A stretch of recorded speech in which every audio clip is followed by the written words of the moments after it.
Una niña pequeña estaba sola, temblando bajo la lluvia, susurrando: «Por favor, me duele mucho el pecho». El millonario director ejecutivo corrió a su lado, arrodillándose, sin saber que ese momento cambiaría la vida de ambos para siempre. Antes de comenzar, si este tipo de historia toca tu corazón, siéntete libre de compartir desde dónde la estás viendo. Siempre es hermoso ver hasta dónde pueden viajar historias como esta. Disfruta la historia. La carretera se extendía como una cinta a través de las montañas de Colorado, resbaladiza por la lluvia y ensombrecida por pinos enormes que se doblaban con el viento. Ethan Marshall sujetaba con firmeza el volante de cuero de su lucente V negro azabache, el tablero brillando tenuemente en la penumbra de la cabina. Dentro todo estaba en silencio, salvo por el suave zumbido del motor eléctrico y el ritmo constante de los limpiaparabrisas. El mundo exterior era caos, viento, agua, oscuridad. Pero dentro de su coche era estéril, perfecto, justo como a él le gustaba. Miró por el retrovisor por costumbre, pero en vez de comprobar la carretera detrás, sus ojos se encontraron con los suyos propios, huecos, cansados, casi translúcidos bajo la pulida fachada de un éxito hecho a medida. Su voz, apenas audible, murmuró una verdad que incluso a él lo sorprendió. Una vida perfecta sin nada más que sentir. Ethan era el 42º director ejecutivo de Meridian Renewables, un imperio de tecnología de energía limpia que alguna vez había sido aclamado como el futuro. Vivía en un apartamento en un rascacielos con vistas al horizonte de Denver, pero rara vez se quedaba allí. En cambio, pasaba cada vez más fines de semana en una cabaña minimalista de vidrio cerca de Aspen, rodeado de silencio y de muebles costosos que nunca usaba. Su agenda estaba llena de inversores, cumbres e iniciativas de legado, pero nada de eso ya le parecía real. Su exesposa le había dicho una vez que se había convertido más en uno de sus edificios, elegante, funcional, emocionalmente inhabitable. Afuera, la lluvia se espesaba en láminas plateadas que golpeaban el parabrisas. Redujo la velocidad al tomar una curva donde la carretera se estrechaba, los faros cortando la niebla y las ramas de los pinos. Entonces lo vio. Algo apenas distinguible entre las sombras. Un banco, un viejo banco de madera, desgastado por el tiempo y olvidado, colocado al borde del camino, donde nadie debería estar sentado a esa hora, y sobre él, una figura. Casi lo pasó de largo, casi siguió conduciendo, pero algo, intuición, quizá culpa, le apretó el pecho. Disminuyó la velocidad mientras su coche rodaba y los faros iluminaban de nuevo el banco. Esta vez lo vio con claridad. Una niña pequeña, encorvada, empapada hasta los huesos. Su cuerpo delgado se doblaba sobre sí mismo, los brazos aferrados a su pecho. Su cabello mojado se pegaba a las mejillas. No levantaba la vista. Un destello de molestia subió en Ethan. ¿Quién había dejado a una niña en medio de una tormenta así? Probablemente algún padre irresponsable. No era su problema. Pero al pasar, sintió una presión en el estómago, aguda e inesperada. Apretó los dientes y se detuvo. La lluvia lo azotó en cuanto abrió la puerta. El viento frío cortó su abrigo a medida. Corrió hacia el banco, levantando una mano para cubrirse los ojos, pero se congeló a mitad de camino. El sonido lo detuvo. No era trueno, no era la lluvia. Era algo más pequeño, un jadeo, una respiración desesperada, áspera, que atravesaba la tormenta como una sirena. Y entonces escuchó una voz tan tenue, tan rota, que casi dudó haberla oído. «Por favor, me duele mucho el pecho». Su corazón dio un vuelco. Corrió hacia adelante, arrodillándose frente a la niña. Tendría unos 6 o 7 años. Temblaba violentamente. Sus labios estaban azulados. Sus ojos se entreabrían apenas lo suficiente para registrar movimiento. Su ropa, demasiado fina para el frío, estaba completamente empapada. Se sujetaba el pecho con una pequeña mano. La otra se encogía bajo su barbilla como si intentara mantenerse entera. Sin pensarlo, Ethan se quitó el abrigo y la envolvió con él. Mírame», dijo con la voz más baja de lo normal, inseguro. «Puedes respirar». Su cabeza se movió apenas.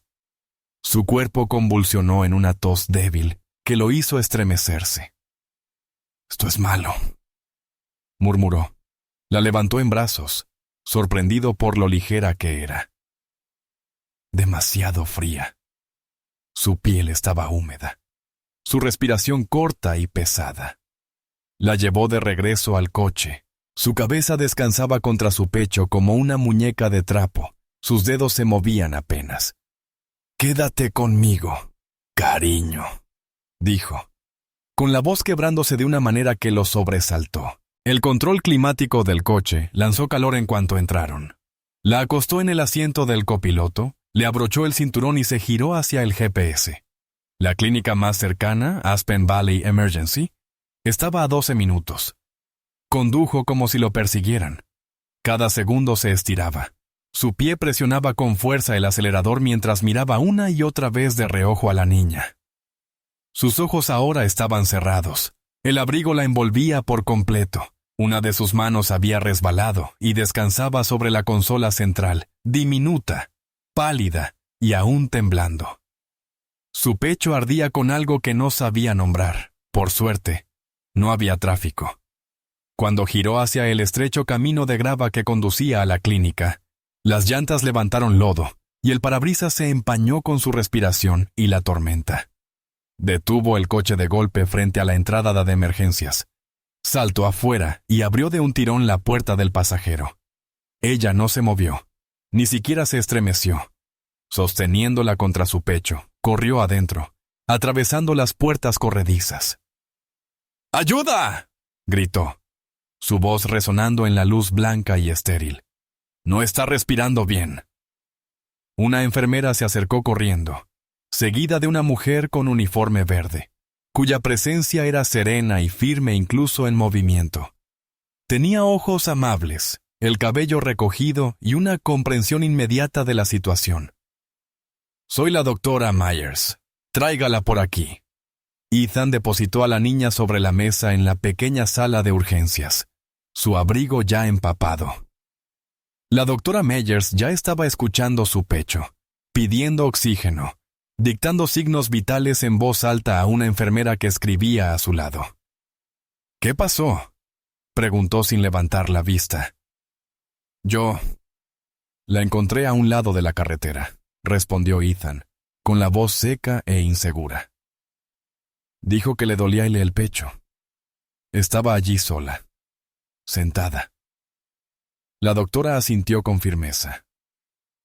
«Parece una neumonía en etapa inicial, quizá hipotermia. Necesitaremos análisis de sangre». Ethan retrocedió, con las manos temblorosas. El agua goteaba de sus puños al suelo. Permaneció inmóvil en el borde de la sala mientras las máquinas comenzaban a pitar. La respiración de la niña era superficial, sus ojos apenas abiertos. Entonces, justo cuando una enfermera ajustaba la mascarilla de oxígeno, su mano se alzó a ciegas en el aire y alcanzó la manga de Ethan. Sus dedos se aferraron al tejido. Él miró hacia abajo. Ni siquiera estaba consciente, pero no lo soltaba. Sus labios se movieron. «No te vayas». Las palabras apenas eran audibles, pero él las oyó, y algo dentro de él, algo enterrado tan profundo que había olvidado su existencia, se resquebrajó. No conocía a esa niña, no sabía su nombre, no sabía de dónde venía, pero en ese instante supo con certeza absoluta que no se iría a ningún lado. Las luces fluorescentes de la clínica Aspen Valley parpadearon levemente mientras Ethan estaba sentado en el pasillo, los codos apoyados en las rodillas, la mirada fija en la puerta cerrada donde trataban a la pequeña. Laya, ahora sabía, se llamaba. Su camisa estaba húmeda, sus dedos entumecidos, pero no sentía el frío. Su mente no había parado desde el momento en que ella susurró aquellas palabras. «Por favor, me duele mucho el pecho». Cada vez que lo recordaba, sentía esa sacudida de nuevo, la que había desarmado algo en su interior. La doctora Rachel Myers había salido 2 veces con actualizaciones. Está estable por ahora, había dicho. Le hemos comenzado un cuarto antibiótico. Las radiografías confirman neumonía, pero la detectamos a tiempo. Sus signos vitales responden. Le había preguntado si era familia. Cuando respondió que no, ella vaciló y luego le dijo con suavidad: puede quedarse por ahora. A veces la presencia ayuda. No se había movido desde entonces. Desde su asiento podía ver la silueta tenue del pequeño cuerpo de Laia a través de la ventana esmerilada. Su figura empequeñecida por la cama del hospital. Una mascarilla de oxígeno cubría la mitad de su rostro. Los cables y monitores parpadeaban y pitaban en un ritmo suave. Se dijo a sí mismo que debía irse, que ya había hecho suficiente. Pero cada vez que intentaba levantarse, su cuerpo se negaba. Afuera, la tormenta finalmente se había disipado, pero el aire seguía espeso de neblina. El pueblo de Aspen Valley era pequeño, tranquilo, escondido entre montañas como una postal olvidada. Ethan había construido su reputación resolviendo problemas imposibles, restaurando el equilibrio con datos y capital. Pero sentado allí, con una niña aferrándose a la vida al otro lado de la pared, su riqueza carecía de sentido. Sacó su teléfono. Las notificaciones destellaban. Llamada del Consejo 7:30 p.m. Actualización urgente de crisis de pares. Las ignoró. En cambio, miró sus manos. Sus mangas seguían húmedas por donde Laia se había aferrado. No se había cambiado aún. No podía. Finalmente, una enfermera abrió la puerta y le hizo una seña. Está dormida. Puede entrar un momento si quiere. Él asintió, levantándose despacio. La habitación estaba cálida y suavemente iluminada. El pitido de las máquinas era estable y tranquilo. Laia yacía acurrucada de lado, la mascarilla de oxígeno ligeramente empañada por su respiración. Un pequeño oso de peluche, claramente una donación de la clínica, descansaba en sus brazos. Su piel aún parecía pálida, pero un poco de color había regresado a sus labios. Ethan se acercó despacio, cuidando no molestarla. Se arrodilló junto a la cama y estudió su rostro, tan joven, tan frágil. La suciedad aún se aferraba a sus uñas. Una leve marca roja era visible justo sobre su muñeca, como una quemadura o sarpullido cicatrizado. La notó y frunció el ceño. No la tocó, no habló, pero su pecho se sintió más pesado que en años. Ella se movió en sueños, y una mano se deslizó fuera de la manta, con los dedos pequeños y delicados apenas extendiéndose. Sin pensar, Ethan se inclinó, rozando el dorso de su mano con un dedo. Ella no despertó, pero tampoco se apartó. Se quedó allí hasta que la enfermera volvió y golpeó suavemente el marco de la puerta. Debería ir a descansar, señor Marshall. Estará bien por la noche. Él asintió, pero en el instante en que salió del edificio, sintió que algo vital había quedado atrás. Su SUV lo esperaba en el estacionamiento, impecable y fuera de lugar contra el fondo de neblina y pinos. Se deslizó en el asiento del conductor. Encendió el motor, pero no condujo. Simplemente se quedó allí sentado. Bajó la mirada a su manga de nuevo. El lugar donde había estado su mano aún se sentía cálido. De regreso en la cabaña, el silencio fue inmediato y profundo. Todo olía a cedro y limpiavidrios. Una botella de vino tinto permanecía sin abrir en la encimera de la cocina junto a una tabla de quesos perfectamente dispuesta que su asistente había preparado. Su ropa estaba doblada, el control remoto de la chimenea colocado ordenadamente junto a una pila de revistas financieras, sin leer. No tocó nada de eso. En cambio, vagó hasta la ventana, contemplando el valle. Allá abajo, entre los árboles, las luces de la clínica brillaban débilmente a lo lejos. Debería estar revisando informes para los accionistas, preparándose para la llamada de resultados trimestrales del día siguiente. Su equipo ejecutivo le había escrito repetidamente, algunos preguntando dónde estaba, otros exigiendo con más dureza saber por qué había faltado a la llamada de liderazgo. Caminó hacia la pequeña mesa de la cocina, Tomó su portátil, lo abrió y se quedó mirando la pantalla de inicio de sesión. Luego llevó la mano a su hombro derecho, justo donde Laia se había apoyado contra él en el coche. Sus diminutos dedos se habían aferrado a su abrigo como si se estuviera anclando a él. Cerró la computadora y la apartó. Pasaron minutos, luego 1 hora. A las 11:12 p.m. Su teléfono volvió a vibrar. Era la doctora Meyers. Contestó de inmediato. ¿Todo está bien? Ella sigue estable, dijo Rachel. Su voz era serena, pero había algo más debajo. Pero hice más pruebas. No quise esperar. Algo no me parecía bien. ¿Qué tipo de pruebas?, preguntó Ethan, poniéndose de pie, caminando de un lado a otro por la sala.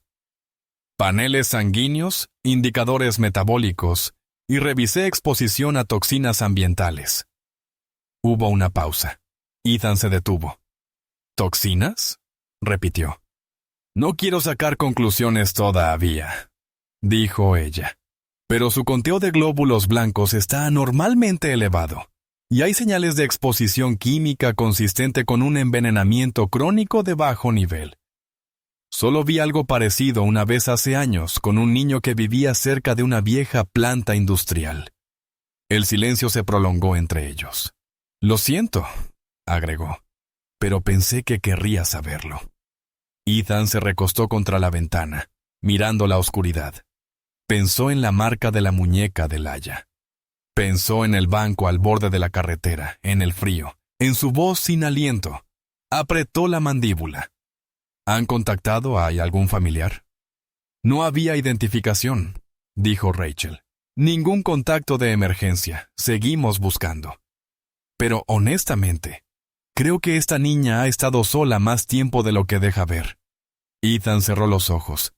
Algo en su interior se torció. Una voz familiar surgió en su mente. No es tu problema. Pero ya no tenía el mismo poder. No después de aquel susurro bajo la lluvia. No después de la mano en su manga. Gracias por llamar, dijo en voz baja. Cuando la llamada terminó, no fue a dormir. Permaneció en la ventana de la cocina mirando el valle. La tormenta había sido reemplazada por una niebla que abrazaba los árboles como un secreto. En algún lugar de la clínica, allá abajo, una niña dormía sola, enferma y aún resistiendo. Y por primera vez en años, Ethan no se sintió como un hombre mirando desde afuera. Se sintió arrastrado. Susurró en voz alta, casi temeroso de lo certero que sonaba. No me voy a ir. A la mañana siguiente de la llamada de la doctora Meyers, Ethan estaba frente al espejo, aún abotonándose la camisa.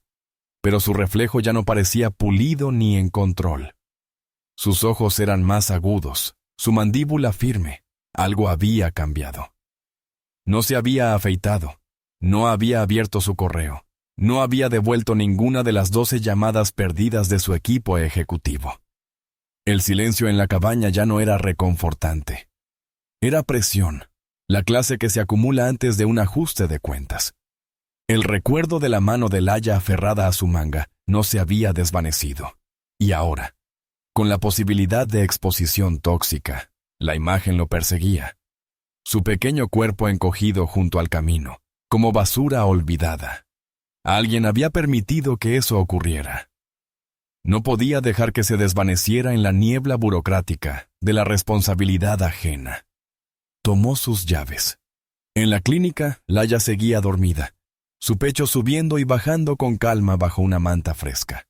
La doctora Meyers estaba ya allí revisando análisis en su tableta.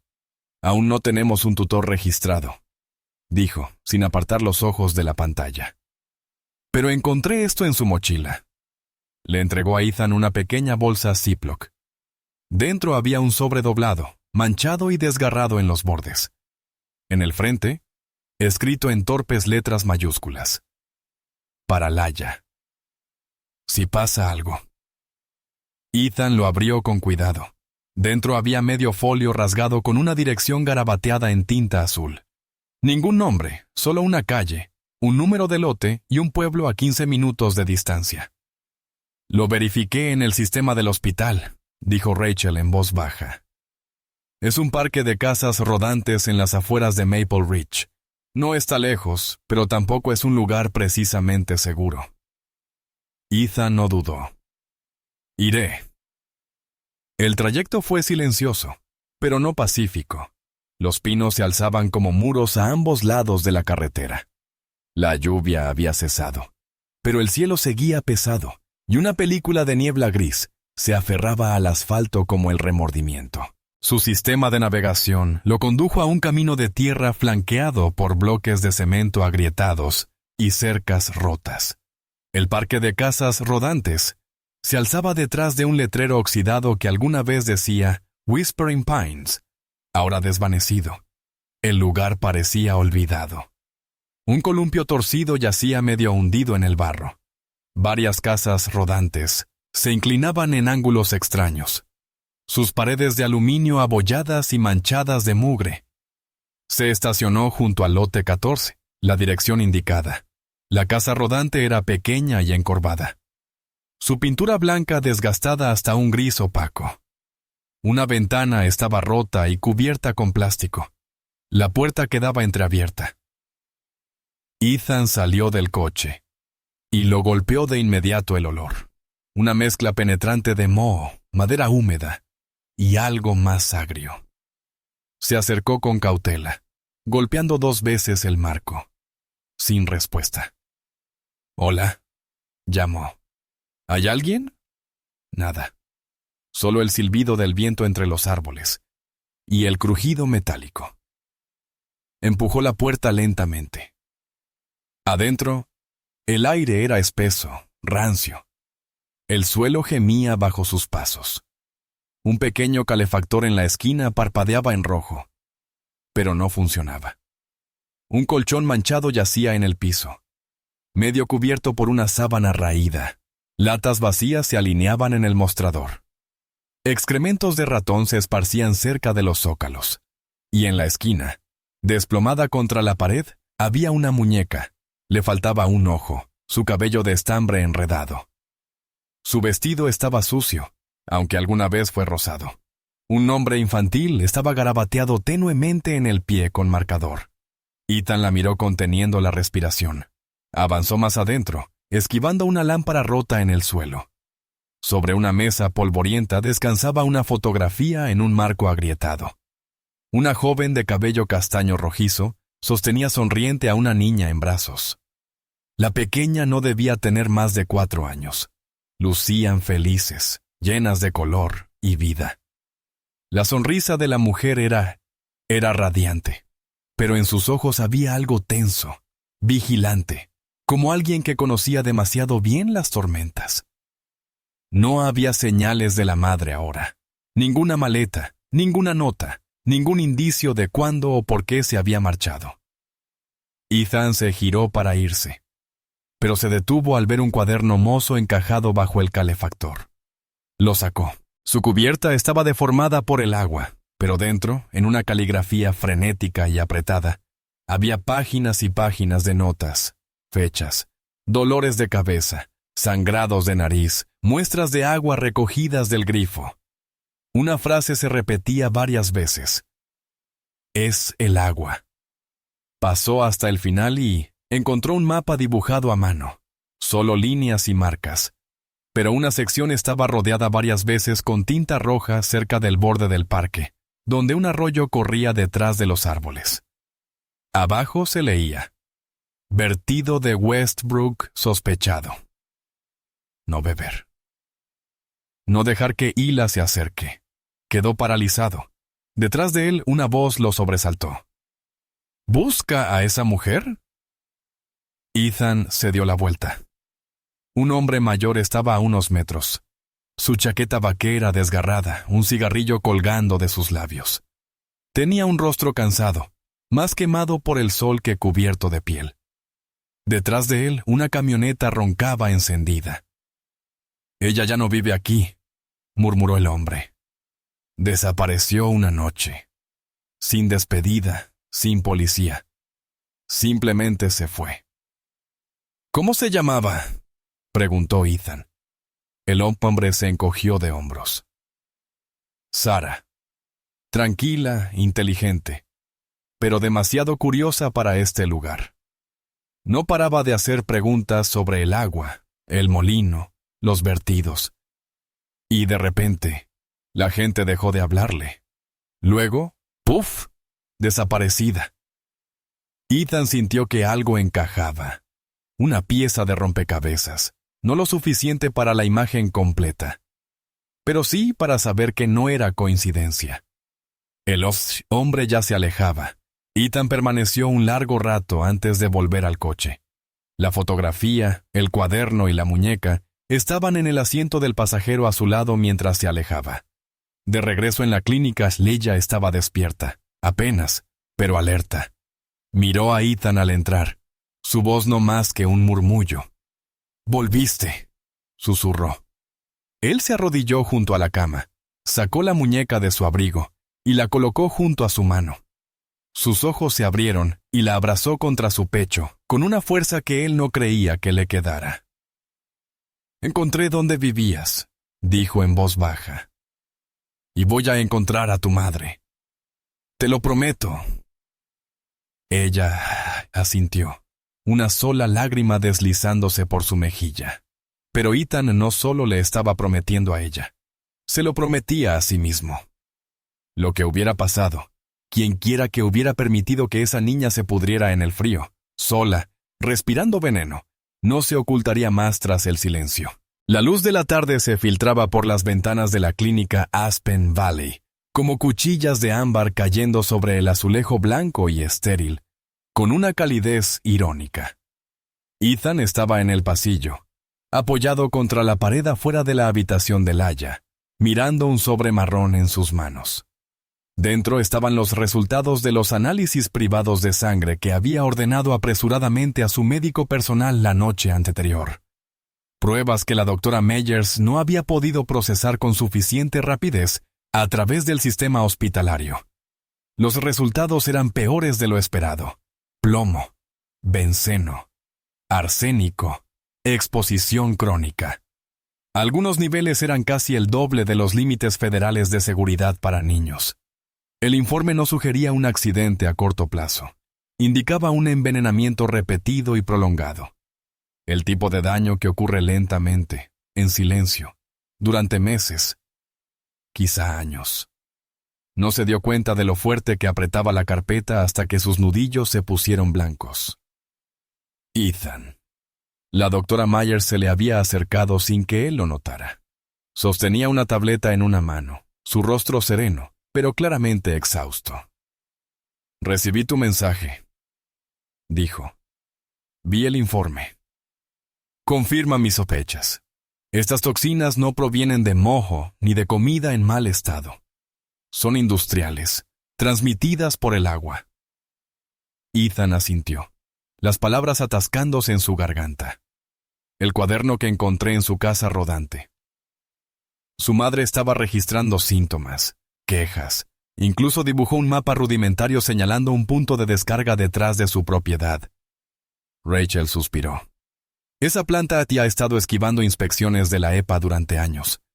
Son cuidadosos, pero no perfectos.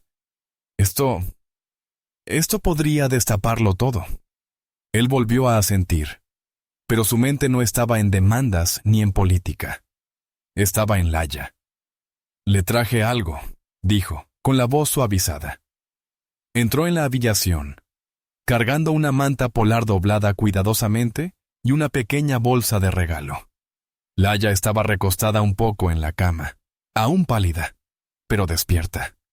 Una de las enfermeras le había peinado el cabello hacia atrás con suavidad, y sus ojos se iluminaron tenuemente al verlo. La muñeca que él había encontrado en su casa rodante estaba a su lado, con un bracito envuelto en cinta médica. Ethan sonrió y levantó la bolsa. «Pensé que tal vez te gustaría algo más cálido que las mantas del hospital». Sacó el contenido.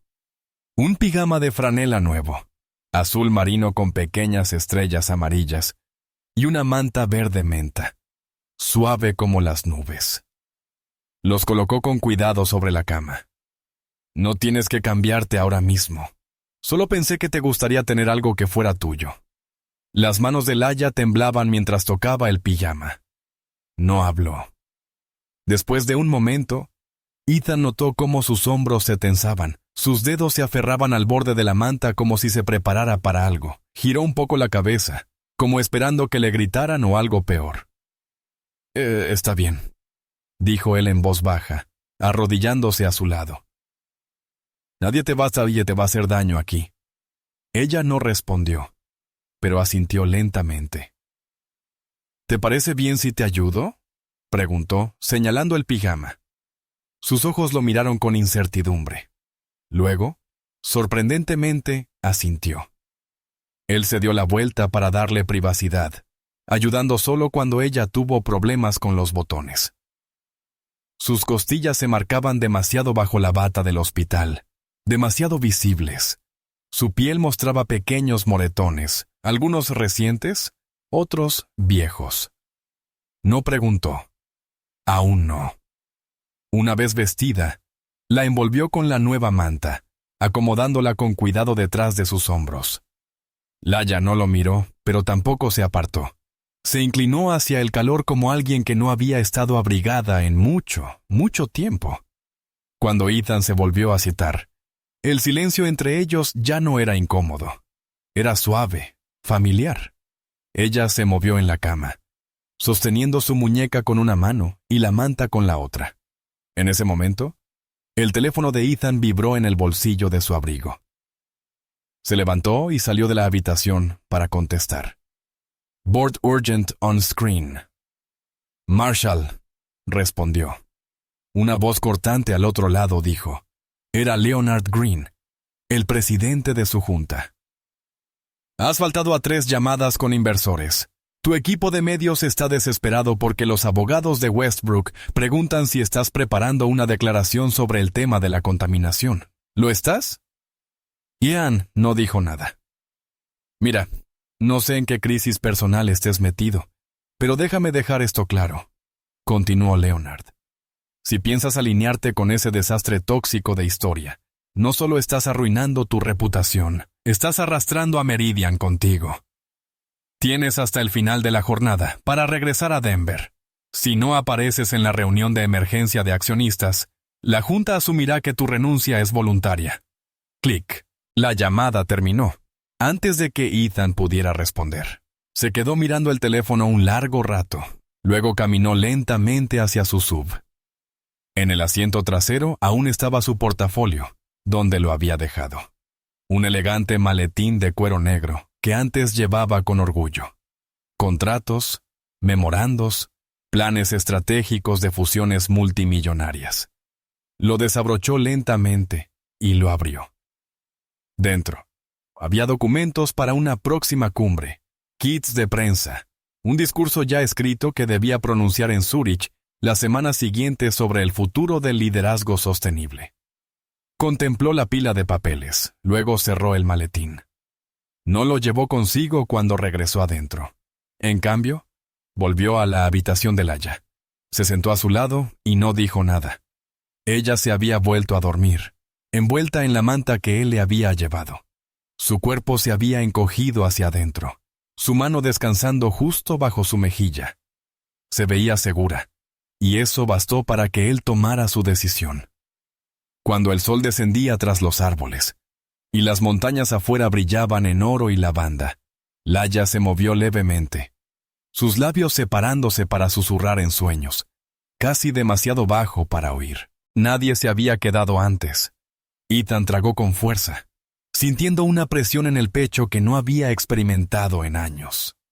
Se inclinó hacia adelante, apartando un mechón de cabello de su frente, y susurró en respuesta. «Me quedo». Los días que siguieron se asentaron en un ritmo extraño y silencioso, uno que Ethan jamás había conocido antes. Uno que no giraba en torno a cerrar tratos, volar de ciudad en ciudad, o complacer a accionistas impacientes. En cambio, su tiempo se medía en cosas más pequeñas, más suaves. La subida de temperatura en el gráfico de Laia, las onzas que lograba comer en el desayuno, el leve cambio en su expresión cuando sonreía en lugar de encogerse. Se convirtió en una presencia constante en la clínica Aspen Valley, no como lo hacían los VIPs habitualmente, apareciendo para fotos benéficas o cortes de cinta. Ya no vestía trajes.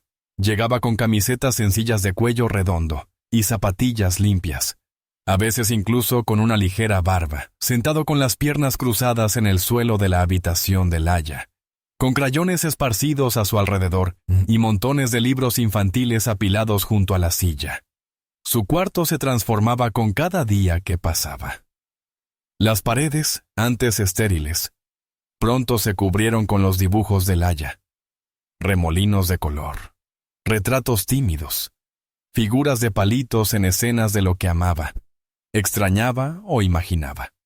Una pequeña guirnalda de luces de hadas, colgada por una de las enfermeras, parpadeaba sobre el cabecero como luciérnagas atrapadas en vidrio.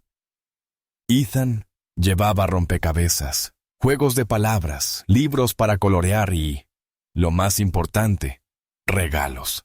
Laia respondió, lentamente al principio, pero cada día hablaba un poco más, sus palabras perdiendo el filo temeroso que antes tenían. Reía en voz baja cuando Ethan fingía trabarse con la lengua al leer a Dr. Seuss. Tarareaba suavemente cuando él reproducía nanas en su teléfono, y cuando se cansaba, no protestaba si él le acomodaba las almohadas o le apartaba el cabello de la cara. Una tarde, con el sol del final del invierno entrando por las persianas, Ethan se sentó a su lado con un libro de colorear en su regazo. Laia estaba concentrada, la lengua sobresaliendo un poco mientras pintaba el sol sobre una casa dibujada. Luego se detuvo, lo miró y dijo, «Coloreas demasiado cuidadoso». Él rió. «Eso es porque nunca tuve una entrenadora de coloreo antes». Ella le entregó un crayón naranja brillante. «No tienes que quedarte dentro de las líneas. Es más bonito cuando es desordenado». Él tomó el crayón y garabateó un bigote tonto en el gato de la ilustración. Laia soltó una risita, cubriéndose la boca. A la mañana siguiente, Ethan llegó temprano y encontró algo pegado en la pared junto a la cama de Laia. Era un nuevo dibujo. 3 figuras de palitos, una con el cabello largo, otra con un vestido, y otra más alta con hombros cuadrados y cabello desordenado. Estaban tomados de la mano.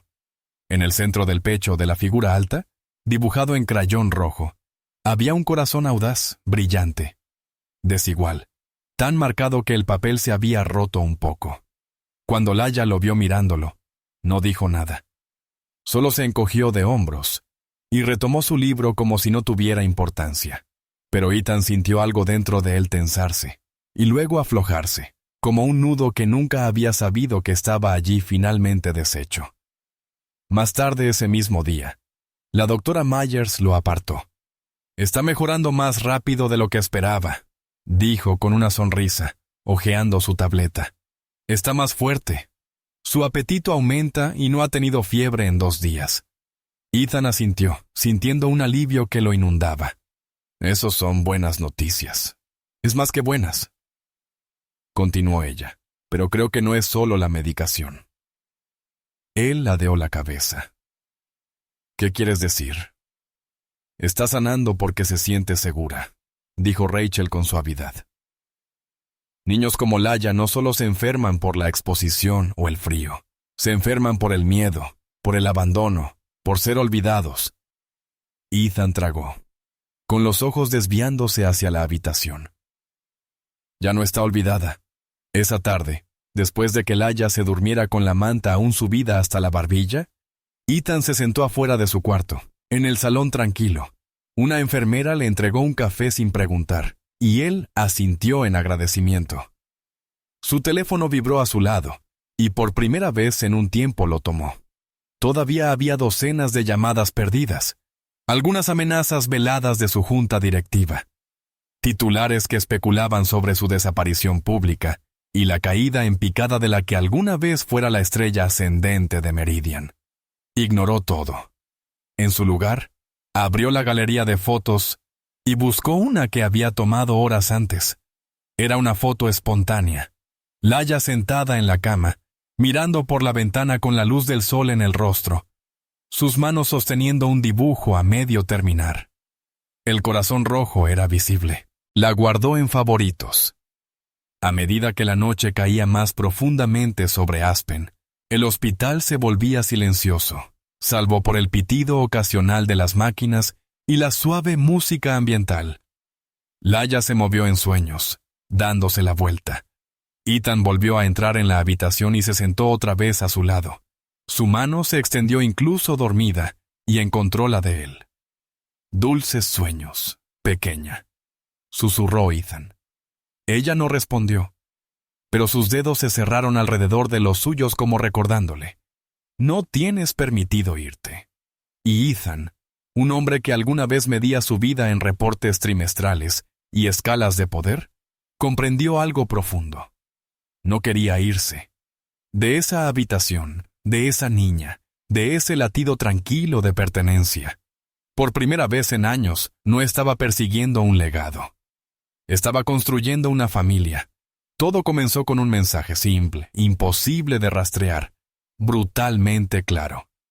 Habla y lo perderás todo. Calla y ella vive. Ethan miró su teléfono largo rato, el pulgar flotando sobre la pantalla. Sin números, sin nombre, solo un remitente vacío, y esas 12 palabras como un cuchillo apuntado a su garganta y al corazón de Laya al mismo tiempo. Se apartó de la ventana de su habitación en el hospital, deslizando el teléfono en el bolsillo de su abrigo. El pasillo afuera estaba en calma. Las enfermeras se movían con pasos suaves. Las máquinas de suero zumbaban. Y en algún lugar lejano del corredor, la risa de un niño sonaba débilmente desde un televisor en otra habitación. El mundo afuera seguía girando como si todo fuera normal. Pero Ethan sabía que no lo era. Esa noche, de vuelta en la cabaña, el viento aulló más fuerte de lo habitual.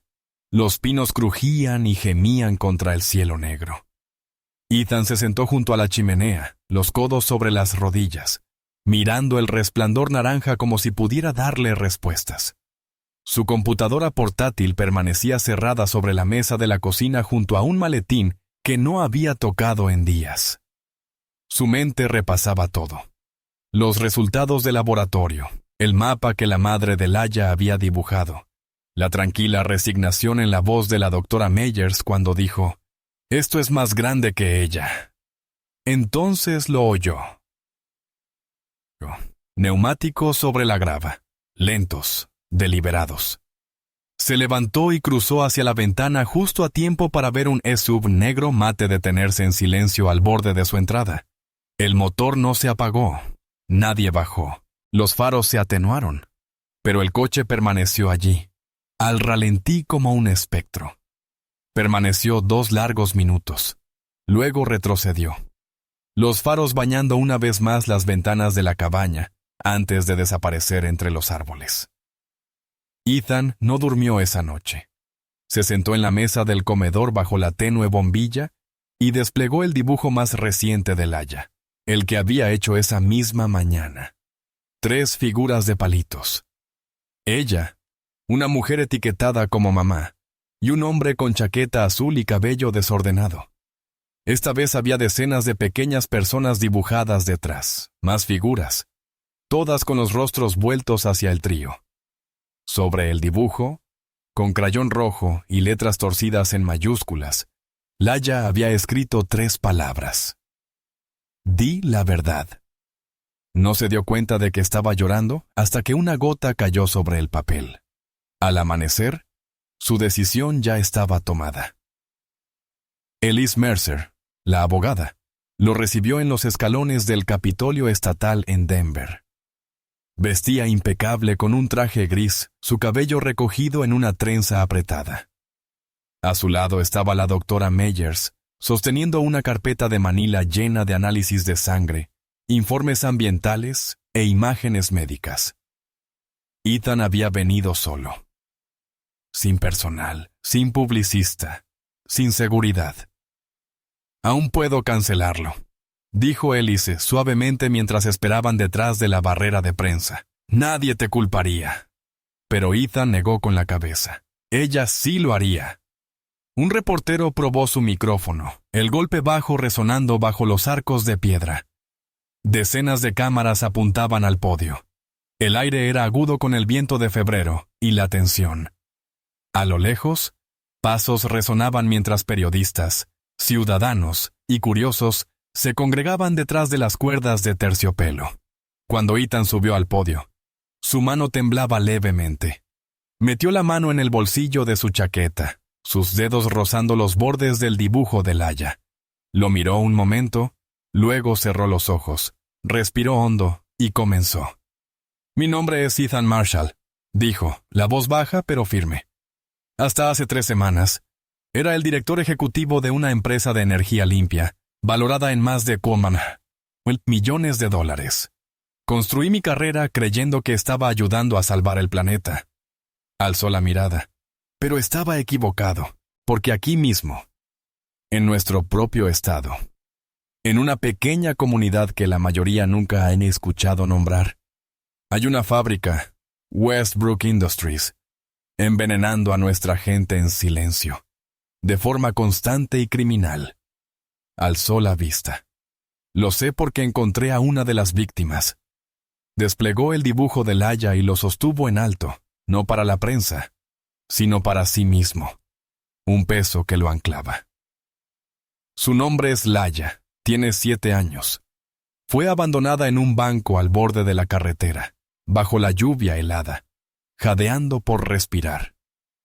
Estaba muriendo por lo que bebió, por lo que respiró y por lo que nadie quería mencionar. Murmullos recorrieron la multitud. «No estoy aquí hoy como un director ejecutivo», continuó. «Estoy aquí como alguien que se quedó, que eligió quedarse cuando habría sido más fácil alejarse». Pausó, el corazón latiendo con fuerza. Esto no se trata solo de una niña. Esto se trata de todos nosotros. Porque si un solo niño puede ser olvidado, abandonado, envenenado y silenciado, ¿qué tan lejos estamos cualquiera de nosotros de lo mismo? Hubo silencio. Las cámaras hicieron clic. Alguien tosió. Y justo cuando Ethan se apartaba del micrófono, una voz rompió el silencio. «Tiene razón». Venía del lado izquierdo de la multitud. Una voz de mujer, fuerte, firme. Luego otra. «Sí, la tiene». Y después aplausos. Verdaderos, creciendo. Personas poniéndose de pie, aplaudiendo, gritando por encima del viento y unos a otros. Una docena de voces. Luego decenas más, reporteros tomando fotos, micrófonos empujados hacia adelante. Las compuertas no solo se abrieron, explotaron. Ethan permaneció allí abrumado. No por miedo, sino por algo más cercano al alivio. Detrás de él, Els le tocó el hombro. La doctora Meyers asintió, y al otro lado de la barricada, en medio de la multitud, vio algo que le cortó la respiración. Una niña, quizás de 8 o 9 años, aferrada al abrigo de su madre, mirándolo con ojos abiertos de par en par. Sostenía su propio dibujo en la mano. Otra Laia. Otro niño mirando. Otra razón para seguir adelante. Los titulares llegaron rápido. El Estado abre una investigación formal sobre negligencia ambiental de Westbrook Industries, denunciada por ex-ECO. Niña en el centro del escándalo tóxico conmueve al país. Ethan no leyó la mayoría. Vio las notificaciones aparecer en su teléfono. Vio su nombre en tendencia por primera vez en años, pero apenas las miró porque la siguiente parte no se trataba de cámaras ni de multitudes. Se trataba de la decisión tranquila y profundamente personal que lo había cambiado todo. Y ahora era el momento de hacerlo oficial. El papeleo para la tutela de emergencia era más grueso de lo que esperaba. Lenguaje legal plegándose sobre sí mismo en párrafos estériles, lleno de frases condicionales y protecciones de responsabilidad. Elise Mercer lo guió a través de cada línea en su oficina. Firme, precisa, serena. ¿Estás seguro de querer hacer esto?, preguntó suavemente mientras él firmaba el cuarto de 6 formularios. No se trata solo de hoy. Ethan. Son años, escuelas, doctores, revisiones en el tribunal de familia, peso emocional. Él levantó la vista, la pluma aún en la mano. Ella no es un desvío. Elise. Fue todo lo que dijo. Esa tarde, entraron en el juzgado de Glenwood Springs. Elise a su lado, la doctora Meyers justo detrás. A Laya no le habían permitido sentarse en la audiencia al principio. Demasiado joven, dijo el secretario. Pero Ethan había pedido que viniera de todas formas, solo para estar cerca. Ella se sentó con Rachel en la sala de espera, balanceando las piernas desde un banco y dibujando con el mismo crayón rojo que siempre llevaba. Dentro, la sala del tribunal estaba en silencio y llena de luz con ventanales altos. Un solo juez se sentaba al frente, un hombre mayor con cejas grises y un rostro que parecía haber visto todo tipo de casos. No había cámaras, ni espectadores, solo Ethan, su abogada y un representante de servicios de protección infantil. El juez hojeó el expediente con mano lenta, deteniéndose de vez en cuando para escanear algo. Luego alzó la vista hacia Ethan. «Señor Marshall», dijo, con voz firme pero directa. «Usted no tiene parentesco con esta niña. No está legalmente vinculado a su madre. Y hasta hace poco, por su propia admisión, nunca había conocido a ninguna de las dos. ¿Por qué entonces está aquí?» Ethan se puso de pie. Su voz no tembló. «Porque ella no es mi responsabilidad», dijo. «Es mi elección». El juez parpadeó. «He pasado la mayor parte de mi vida tomando decisiones basadas en datos, estrategia, retorno de inversión. Pero esto no fue un cálculo. Fue un momento. Una niña en un banco, jadeando por respirar. Y algo dentro de mí simplemente cambió». Pausó, mirando al juez a los ojos. «No puedo explicarlo en términos legales, pero sé lo que se siente ser elegido. Y sé lo que le hace a un niño nunca ser elegido». Silencio. El juez se recostó en su silla, pensativo. Bajó la mirada de nuevo a los formularios, a las pruebas, a las firmas. Un ceño fruncido le marcó la frente. «Aún así, la tutela requiere más que emoción, señor Marshall. Requiere estabilidad, intención». Un estallido de sonido lo interrumpió. Las puertas de la sala se abrieron con un chirrido y una vocecita llamó desde el fondo. «¡Espere!». Todos se giraron. Laya estaba allí, abrazando un dibujo contra su pecho, con los zapatos un poco gastados y el cabello cuidadosamente trenzado. La doctora Meyers la seguía rápidamente, pero Laya no esperó.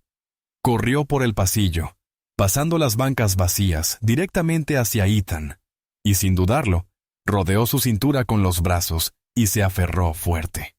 El juez observó en silencio mientras Ethan se arrodillaba, abrazándola con suavidad. «Quiero quedarme con él», susurró Laya. «Él hace que las pesadillas se detengan». El silencio que siguió fue más fuerte que cualquier objeción. El juez exhaló lentamente, luego asintió una sola vez. «Moción concedida». 3 días después, se mudaron a la casa adosada que Ethan había preparado en silencio en las afueras de Aspen, lo suficientemente cerca de la clínica, pero lejos del ruido, los reporteros y las preguntas. Era pequeña, soleada y cálida. Pisos de madera, alfombras suaves, cortinas azul claro, una chimenea que ella de inmediato llamó la boca del dragón, y una habitación de invitados que insistió era el cuarto de mamá cuando regresara. Exploró todo como si fuera mágico. Sus dedos recorrieron las hendiduras de la pared. Rebotó suavemente sobre los cojines del sofá. Se arrodilló frente a la estantería y revisó cada título como si fueran tesoros en un museo. Cuando vio el pequeño rincón de juegos con una casa de muñecas, un balde de marcadores y un puff mullido, se volvió hacia Ethan con una sonrisa tan amplia que casi lo desarmó. «¿Esto es mío?», preguntó. «¿Todo?». «Todo», dijo él. «¿Y puedo quedarme?». El tiempo que quieras. A la mañana siguiente, estaba de pie en la encimera de la cocina con una camiseta de pijama demasiado grande, mirando a Ethan trastear con la máquina de espresso. Él se concentraba mientras la máquina silbaba al encenderse, vapor rizado escapando de la boquilla. ¿Qué hace?, preguntó ella. Vuelve a los adultos tolerables, bromeó él. Ella rió. ¿Puedo intentarlo? Ethan arqueó una ceja. Espresso. Rebotarías por las paredes. No la bebida. La máquina. Él se hizo a un lado.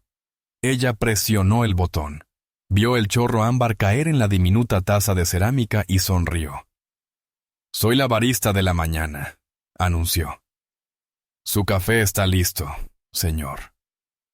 Él tomó la taza con gratitud exagerada. El mejor servicio que he tenido en años. Justo entonces sonó el timbre.